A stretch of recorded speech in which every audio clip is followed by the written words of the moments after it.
Hi, I'm Beth Hensley with Elite Texas Properties, your North Texas Realtor.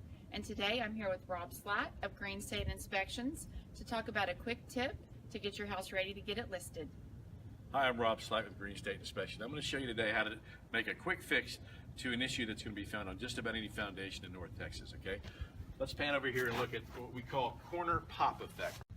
So this is a quick fix that you can do yourself to an effect that takes place in almost all concrete foundations in North Texas. Because our soil has a lot of inherent movement, when it gets wet and it moves, and when it gets dry it moves, it causes minor cracks to take place along the corner of the foundation.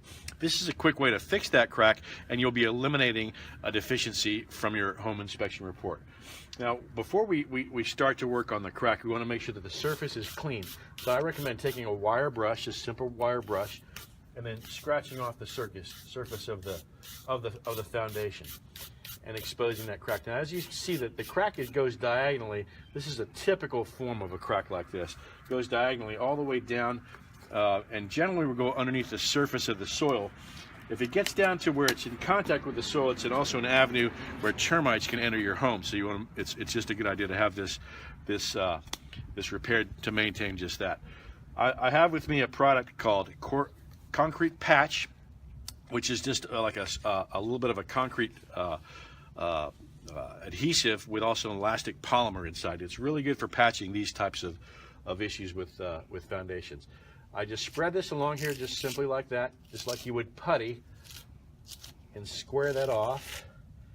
Now I want to do both sides of the corner to make sure that we're uniform here.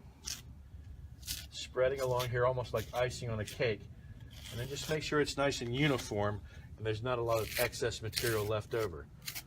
And just as simple as that, our corner has been repaired. So now that's eliminated a deficiency that would have been called a foundation crack, and no longer is there any deficiency there to report. And there you go. Thank you, Rob, so much for that great tip on how to get your house ready to get it listed. Again, I'm Beth Hensley with Elite Texas Properties. Rob Slatt with Greenstate Inspection. Thank you.